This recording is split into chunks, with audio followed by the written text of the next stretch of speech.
By election ಪ್ರಚಾರಕ್ಕೆ ಕೇವಲ 1 ಗಂಟೆ ಮಾತ್ರ ಬಾಕಿ ಉಳಿದಿದೆ.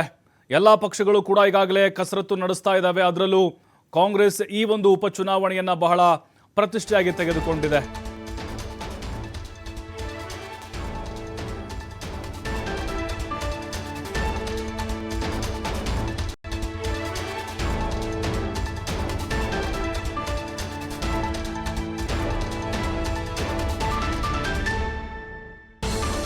ಉಪಕದನ ರಂಗೇರಿದೆ. ಪಂಚಮಸಾಲಿ ಮುಖಂಡರು ಸಭೆಯನ್ನ ಮಾಡಿದ್ದಾರೆ. ಉಮೇಶ್ ಮೇಟಿ ಪರವಾಗಿ ಭರ್ಜರಿ ಕ್ಯಾಂಪೇನ್ ಮಾಡ್ತಾ ಇದ್ದಾರೆ ಸಿಎಂ ಸಿದ್ದರಾಮಯ್ಯ. ಕೇವಲ 1 ಗಂಟೆ ಮಾತ್ರ ಬಾಕಿ ಇದೆ. 5 ಗಂಟೆಗೆ ಬಹಿರಂಗ ಪ್ರಚಾರಕ್ಕೆ ತೆರೆ ಬೀಳುತ್ತೆ. ಅಲ್ಲಿ ಬೇರೆ ಬೇರೆ ಜಿಲ್ಲೆಗಳಿಂದ ಬಂದಂತಹ ಕಾಂಗ್ರೆಸ್ ನಾಯಕರು ಅಂದರೆ ಎಲ್ಲ ರಾಜಕೀಯ ಮುಖಂಡರುಗಳು ಕೂಡ ಅಲ್ಲಿ ಕ್ಷೇತ್ರವನ್ನು ತೊರೆಯಬೇಕಾಗತ್ತೆ. ಇವತ್ತು ವಾಪಸ್ ಅವ್ರು ಹೋಗಬೇಕಾಗುತ್ತೆ ಅವ್ರ ಊರಿಗೆ. ನಾಳೆ ಮನೆ ಮನೆಗೆ ತೆರಳಿ ಪ್ರಚಾರವನ್ನು ಮಾಡಲಿಕ್ಕೆ ಅವಕಾಶ ಮಾತ್ರ ಇರುತ್ತೆ. ಗುರುವಾರ ಏಪ್ರಿಲ್ 9ಕ್ಕೆ ಮತದಾನ ನಡೆಯುತ್ತೆ. ಉಪಚುನಾವಣೆದು ಪಂಚಮಸಾಲಿ ಮುಖಂಡರು ಸಭೆಯನ್ನು ನಡೆಸಿದ್ದಾರೆ. ಬೈ ಎಲೆಕ್ಷನ್ ಕಣವನ್ನು ಗೆದ್ದೆ ತೀರಬೇಕು ಅಂತ ಪಣ ತೊಟ್ಟಿದ್ದಾರೆ. ಈಗ ಸನ್ಮಾನ್ಯ ಸುರೇಶ್ ಪಟೇಲತಿ ಅವರಿಗೂ ಕೂಡ ನಾನು ತುಂಬ ಸ್ವಾಗತವನ್ನು, ಸನ್ಮಾನ್ಯ ವಸಂತ್ ಕುಮಾರ್ ಅವರಿಗೂ ಕೂಡ ನಾನು ಹೃದಯಪೂರ್ವಕವಾಗಿ ಸ್ವಾಗತವನ್ನು ಕೋರುತ್ತೇನೆ.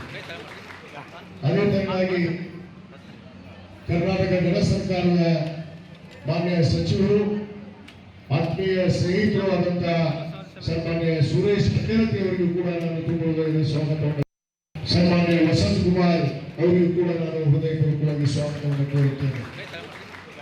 ಅದೇ ತರನಾಗಿ ಕರ್ನಾಟಕ ಗಣ ಸರ್ಕಾರದ ಮಾನ್ಯ ಸಚಿವರು,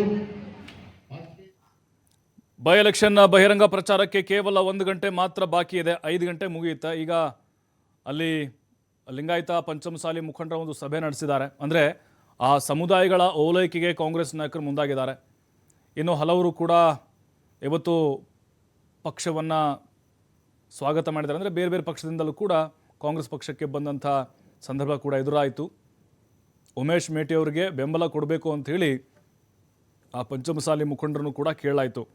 ಯಾಕೆ ಅಂತ ಹೇಳಿದ್ರೆ ನೋಡಿ, ಅಲ್ಲಿ BJP ಅಭ್ಯರ್ಥಿ ವೀರಣ್ಣ ಚರಂತಿಮಠ ಇದ್ದಾರಲ್ವ, ಅವರು ಆ ಸಮುದಾಯದ ಅಭ್ಯರ್ಥಿಯಾಗಿದ್ದಾರೆ. ಅಲ್ಲಿ ಓಟ್ಗಳು ಜಾಸ್ತಿ ಇದೆ ಲಿಂಗಾಯತ ಪಂಚಮಸಾಲಿದು.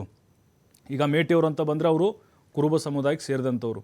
ಹಾಗಾಗಿ ಇಲ್ಲಿ ಲಿಂಗಾಯತ ಪಂಚಮಸಾಲಿ ಓಟ್ಗಳು ಅಲ್ಲಿ ಹೋಗದೆ ಈ ಕಡೆ ಏನಾದರೂ ವಾಲಿದ್ವು ಅಂತ ಹೇಳಿದ್ರೆ ಮೇಟಿಯವರ ಗೆಲುವು ಇನ್ನಷ್ಟು ಈಜಿ ಆಗ್ಬೋದು. ಖಂಡಿತವಾಗ್ಲೂ ನೆಕ್ ಟು ನೆಕ್ ಫೈಟ್ ಅಂತೂ ಇದ್ದೇ ಇರುತ್ತೆ ಬಾಗಲಕೋಟೆ ಬೈ ಎಲೆಕ್ಷನಲ್ಲಿ. ಈಗ ಸಿದ್ದರಾಮಯ್ಯನವರು ಕೂಡ ಆ ಎಲ್ಲ ನಾಯಕರನ್ನು ವಿಶ್ವಾಸಕ್ಕೆ ತೆಗೆದುಕೊಂಡಿದ್ದಾರೆ. ಮೇಟಿಯವರಿಗೆ ನೀವು ಆಶೀರ್ವಾದವನ್ನು ಮಾಡಬೇಕು, ಬೆಂಬಲವನ್ನು ಕೊಡಬೇಕು ಅಂತ ಕೇಳಿಕೊಂಡಿದ್ದಾರೆ. ಇನ್ನು HY ಮೇಟಿ ಎಲ್ಲರನ್ನ ಪ್ರೀತಿಯಿಂದ ಕಾಣ್ತಿದ್ದಂತಹ ಒಬ್ಬ ವ್ಯಕ್ತಿಯಾಗಿದ್ದರು. ಜೊತೆಗೆ ಅವರ ಮಗಗೆ ನಾವು ಅವಕಾಶವನ್ನು ಕೊಟ್ಟಿದ್ದೀವಿ ಅವರ ಅಕಾಲಿಕ ನಿಧನದಿಂದಾಗಿ. ನೀವೆಲ್ಲರೂ ಕೂಡ ಮೇಟಿಯವರ ಗೆಲುವಿಗೆ ಸಹಕಾರವನ್ನು ಕೊಡಬೇಕು, ಕಾಂಗ್ರೆಸ್ ಪಕ್ಷಕ್ಕೆ ಮತವನ್ನು ಕೊಡಬೇಕು. 5 ಗ್ಯಾರಂಟಿಗಳನ್ನು ಕೊಟ್ಟಿದ್ದೇವೆ, ಹಿಂದೆ ಮುಂದೆ ನೋಡದೆ ಓಟನ್ನು ಹಾಕಬೇಕು ಅಂತ ಹೇಳಿ. ಮತ್ತು BJPಯ ಕೆಲವೊಂದಿಷ್ಟು ವೈಫಲ್ಯಗಳನ್ನು ಕೂಡ ಈ ಸಂದರ್ಭದಲ್ಲಿ ಸಿದ್ದರಾಮಯ್ಯನವರು ಬಿಚ್ಚಿಟ್ರು. ಇನ್ನು ಬಾಗಲಕೋಟೆ ಅಂತ ಬಂದಾಗ ಮೇಟಿಯವರಿದ್ದಾಗ ಅಭಿವೃದ್ಧಿ ಕೆಲಸಗಳನ್ನು ಮಾಡಿದ್ದಾರೆ. ನಾನೇ ಅನುದಾನವನ್ನು ಕೊಟ್ಟಿದ್ದೇನೆ. ಮೆಡಿಕಲ್ ಕಾಲೇಜು, ನಿಮ್ಮ ಮಕ್ಕಳ ಕನಸು ಕೂಡ ನನಸಾಗುತ್ತೆ. ಹಾಗೆ ಅಲ್ಲಿ ತುಂಗಭದ್ರಾ ಯೋಜನೆ ಏನಿದೆ, ಅಪ್ಪರ್ ಭದ್ರಾ, ಆ ಒಂದು ಯೋಜನೆಗೆ ಸಂಬಂಧಪಟ್ಟಂತೂ ಕೂಡ ಈಗಾಗಲೇ ಸರ್ಕಾರ ರೆಡಿಯಾಗಿದೆ. ಆಲ್ಮಟ್ಟಿ ಜಲಾಶಯವನ್ನು ಎತ್ತರ ಮಾಡಲಿಕ್ಕೆ ಎಲ್ಲವೂ ಕೂಡ ಪ್ಲ್ಯಾನ್ಸ್ ಇದ್ದಾಗಿದೆ. ಹೀಗೆ ಕೆಲವೊಂದಿಷ್ಟು ಸ್ಟ್ರಾಟಜಿಗಳನ್ನು ಹಾಕ್ಕೊಂಡಿದ್ದಾರೆ ಕಾಂಗ್ರೆಸ್ ನಾಯಕರು. ಇವತ್ತಿನ ಒಂದು ಸಭೆ ಬಹಳ ಇಂಪಾರ್ಟೆಂಟ್ ಆಗಿತ್ತು ಕಾಂಗ್ರೆಸ್ ಪಾಲಿಗೆ. ಕರ್ನಾಟಕ ಗಣ ಸರ್ಕಾರದ ಮಾನ್ಯ ಸಚಿವರು, ಆತ್ಮೀಯ ಸ್ನೇಹಿತರು ಆದಂತಹ ಸನ್ಮಾನ್ಯ ಸುರೇಶ್ ಪಟೇಲತಿ ಅವರಿಗೂ ಕೂಡ ನಾನು ತುಂಬ ಸ್ವಾಗತವನ್ನು, ಸನ್ಮಾನ್ಯ ವಸಂತ್ ಕುಮಾರ್ ಅವರಿಗೂ ಕೂಡ ನಾನು ಹೃದಯಪೂರ್ವಕವಾಗಿ ಸ್ವಾಗತವನ್ನು ಕೋರುತ್ತೇನೆ. ಅದೇ ತರನಾಗಿ ಕರ್ನಾಟಕ ಗಣ ಸರ್ಕಾರದ ಮಾನ್ಯ ಸಚಿವರು, ಆತ್ಮೀಯ ಸ್ನೇಹಿತರು ಆದಂತಹ ಸನ್ಮಾನ್ಯ ಸುರೇಶ್ ಪಟೇಲತಿ ಅವರಿಗೂ ಕೂಡ ನಾನು ತುಂಬ ಸ್ವಾಗತವನ್ನು, ಸನ್ಮಾನ್ಯ ವಸಂತ್ ಕುಮಾರ್ ಅವರಿಗೂ ಕೂಡ ನಾನು ಹೃದಯಪೂರ್ವಕವಾಗಿ ಸ್ವಾಗತವನ್ನು ಕೋರುತ್ತೇನೆ.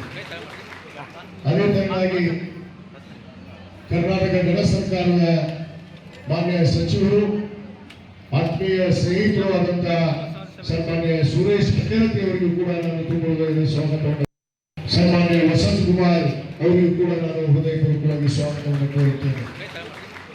ಅದೇ ತರನಾಗಿ ಕರ್ನಾಟಕ ಗಣ ಸರ್ಕಾರದ ಮಾನ್ಯ